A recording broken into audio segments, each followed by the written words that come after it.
Oi, pessoal, tudo bem? Hoje eu vim falar com vocês sobre aquele velho dilema que muitas pessoas enfrentam: ser bom ou ser saudável? Sim, porque às vezes, para a gente ser saudável, a gente tem que tirar um pouco a máscara do bonzinho, né? E tomar algumas providências na vida. Muitas pessoas se sentem muito desconfortáveis com isso, até porque a gente corre alguns riscos quando a gente toma essas providências, né? A gente corre o risco de perder alguns amigos, a gente corre o risco de ficar só por alguns momentos, corre o risco de ficar antiestético, antissocial, anti um monte de coisa que a conformidade pede e a gente fica diferente, diferente do que as pessoas esperam de nós e diferente do que a gente estabeleceu na nossa cabeça sobre o que é ser uma pessoa boa, sobre o que é ser uma pessoa evoluída, uma pessoa inteligente, sábia, educada, né? Então vamos lá. Tem muitas pessoas que querem ser boas, normalmente pessoas até espirituais, religiosas, que buscam alguma, algum norte moral para aperfeiçoar o seu comportamento, tem problemas de saúde por conta dessas coisas. Sim, porque e não é que e aí antes que vocês pensem que eu estou falando mal de religião, não é a questão da religião em si, é uma questão de interpretação. Porque a ideia do dogmatismo, a pessoa estrutura na cabeça dela, entendeu? O que, que Deus quer de mim, o que, que meus pais querem de mim, o que, que a sociedade quer de mim. Ela estrutura um modelo de comportamento na mente e tenta seguir aquele modelo, desconsiderando a sua própria personalidade. O problema é justamente esse pedacinho, desconsiderando a própria personalidade. Quando a pessoa tenta passar por cima do seu âmago, do que é a sua essência, para se adequar a um modelo de comportamento, normalmente ela passa por alguns transtornos em relação a isso. E alguém pode dizer assim: ah, Juliana, então, eu vou sair por aí dando pipoco, eu vou sair falando, dando uma de super sincero, falando na cara de todo mundo, tudo que eu quero, também não é isso. E o que a gente vai fazer? É lógico que para viver em sociedade a gente precisa se adequar, isso é normal, a gente não está numa caverna sozinho, a gente está convivendo com outras pessoas. Os interesses são diferentes, sim, e é isso que faz rica a relação humana. Os interesses são diferentes, as ideias são diferentes, o conceito sobre moral, sobre valores, sobre verdade, sobre honra, sobre compromisso, responsabilidade, varia de pessoa para pessoa. Então, mesmo quando as pessoas são duas pessoas muito legais, muito corretas, elas podem entrar sim em discussão, simplesmente por causa dessa diferença. Nesse meio termo, assim, que a gente vai tentando encontrar um ponto de equilíbrio com o outro, muitas vezes a gente cede coisas que são dolorosas para a gente ceder. E isso provoca emoções. Essas emoções, elas precisam ser trabalhadas de alguma forma. A maioria das pessoas que querem ser certas, que querem ser corretas, elas tendem a reprimir essas emoções. Elas não vão querer admitir que está com inveja, que não quer emprestar uma coisa por egoísmo mesmo, porque tem apego com aquilo, porque é errado. Então a gente entende, não, isso é errado. Que ridículo, para que eu vou falar pro meu namorado que eu tô com ciúme dele, se eu sei que esse ciúme é besta, porque ele vai sair com a família dele, sei lá, qualquer coisa assim. Então, por se achar ridículo, a pessoa reprime aquela emoção, ela não valida de maneira nenhuma, ela não se permite nem entender e acreditar que ela tem aquela emoção. E essa emoção ela vai ser arquivada no corpo, de alguma maneira.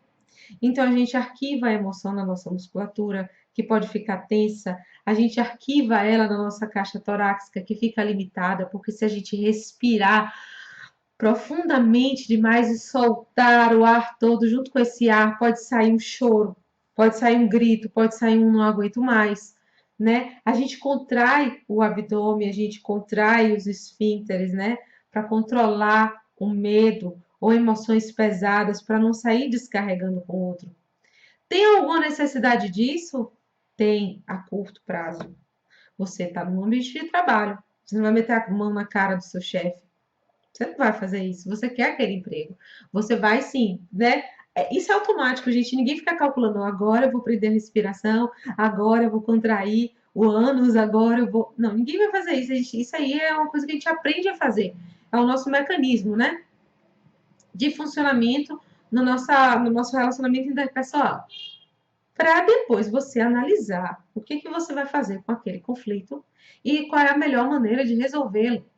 Então, você pode sair com aquele tanto de emoção concentrada no corpo, com aquela respiração restrita, com aquela taquicardia, com a hipersalivação, com o sei lá o que mais, se retirar, analisar, descarregar uma parte dessa carga.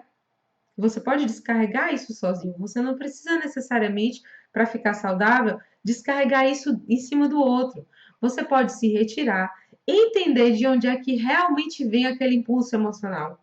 Porque muitas vezes nada tem a ver com a pessoa que está na sua frente. Às vezes tem a ver com a sua história de vida, com a maneira como você analisa determinados tipos de situação, como você recebe determinados tipos de crítica. Então você vai sim preservar o outro, fazer uma análise custo-benefício.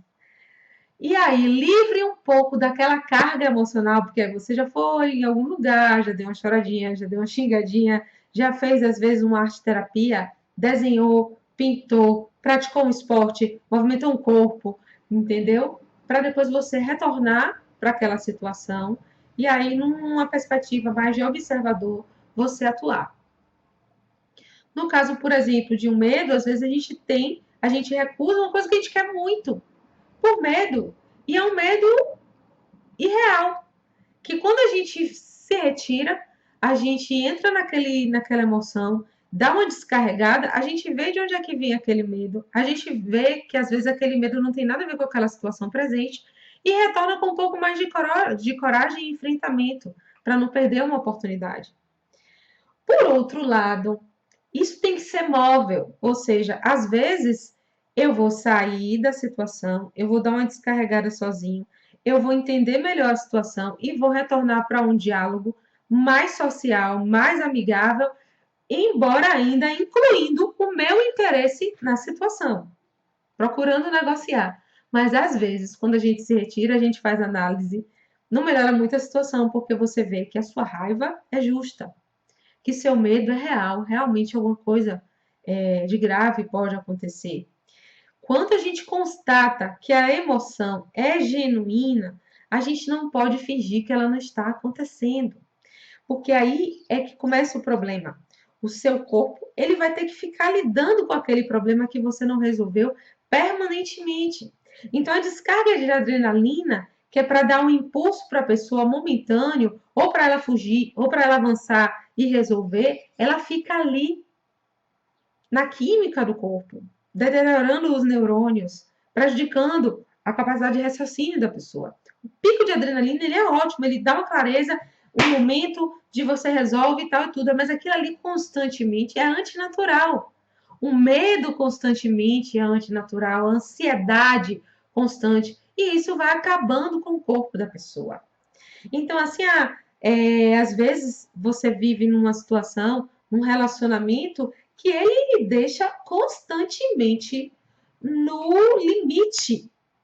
no limite da raiva, no limite da ansiedade, no limite do medo, no limite da desconfiança, da insegurança.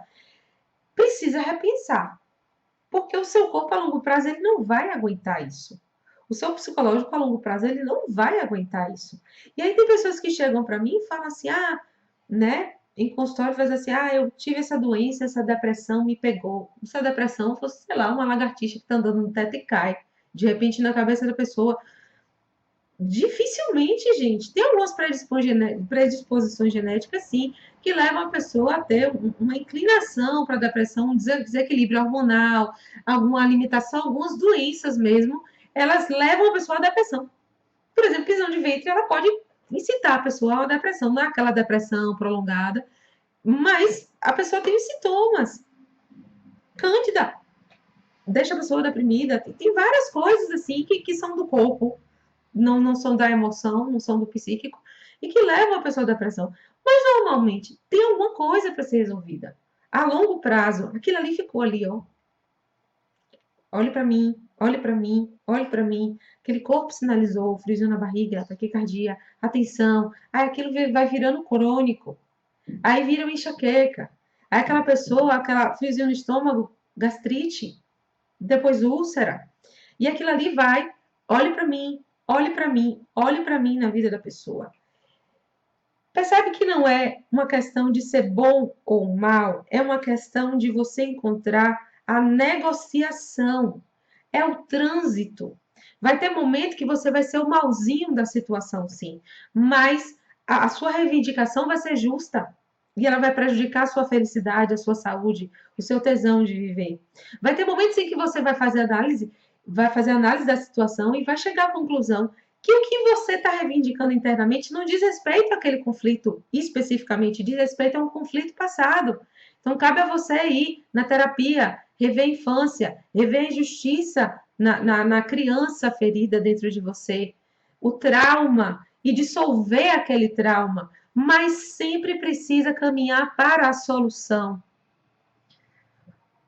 Muitas pessoas, às vezes eu tenho a sensação, né, porque eu faço muito vídeo estimulando as pessoas a se liberarem. Talvez porque isso também seja um pouco da minha história de vida, né? De contenção. Sou uma pessoa muito. Quando me determina de uma coisa e tal. E também as pessoas, quando chegam para mim, são pessoas, muitas, a maioria travada. Nunca veio para terapia estouradinho, pelo amor de Deus, me ajude a controlar a minha raiva.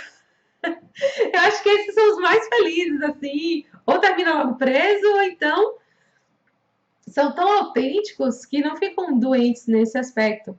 As pessoas que normalmente procuram a terapia são as mais aquelas que se ressentem mais, são mais sensíveis, são menos agressivas na vida, né? Então, assim, me dá a sensação, às vezes, que eu tô falando no vídeo, história, história, história, história, mas não é simplesmente assim, porque a gente está buscando a paz mundial, a gente está buscando a paz no relacionamento, nem sempre a gente quer sair do casamento, nem sempre a gente quer simplesmente virar as costas e fugir dos pais, nem sempre a gente quer pedir demissão do trabalho, às vezes a gente quer manter um bom relacionamento ali naquele ambiente. Então precisa saber se é sustentável a situação. Precisa ter sim uma análise, algum grau de autocontrole, mais móvel. O autocontrole ele tem que ter botão de liga e desliga. Ele não pode ficar na repressão, no modo de controlar o tempo inteiro.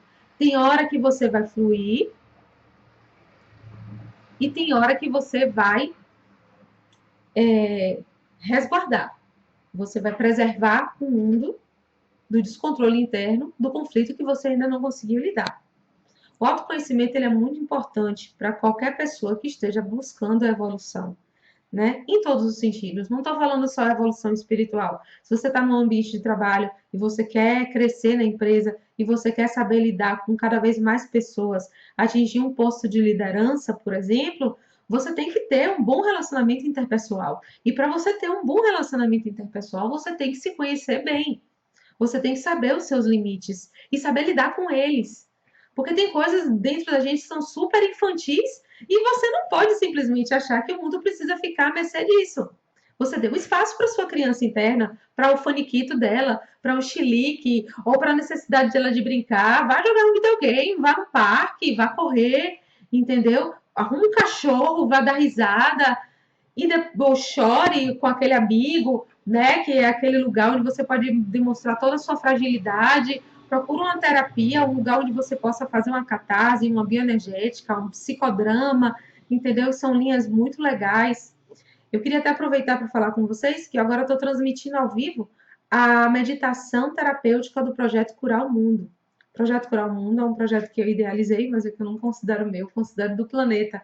Que ele tem esse objetivo de ajudar a mudança no planeta através de trazer a felicidade e a autocura para as pessoas.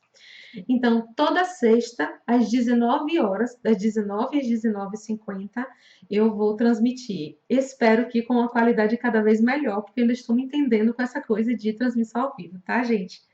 Então, eu ensino uma técnica que você pode praticar todos os dias, né, de meditação, que tem um pouco de catarse, um pouco de autoobservação e, por último, um alinhamento energético. Então, convido todos vocês, é de graça, fica aberto na minha página, né, do Facebook, Juliana Maia Terapeuta, você curte a página e na sexta-feira você entra lá bonitinho e acompanha a transmissão. Gente, isso que eu queria deixar para vocês hoje, tá? Não se sintam pessoas malvadas só porque vocês são autênticos, mas não deixem de lado a autoanálise, porque realmente é muito importante para a nossa evolução e a evolução do nosso mundo. E se achar muito difícil, procura ajuda, tá bom? Se gostaram desse vídeo, compartilhem, curtam a página, divulguem. Foi feito com muito amor. E eu aguardo vocês agora, que eu voltei de férias, vão ter vídeos fresquinhos sempre para vocês. Um beijão!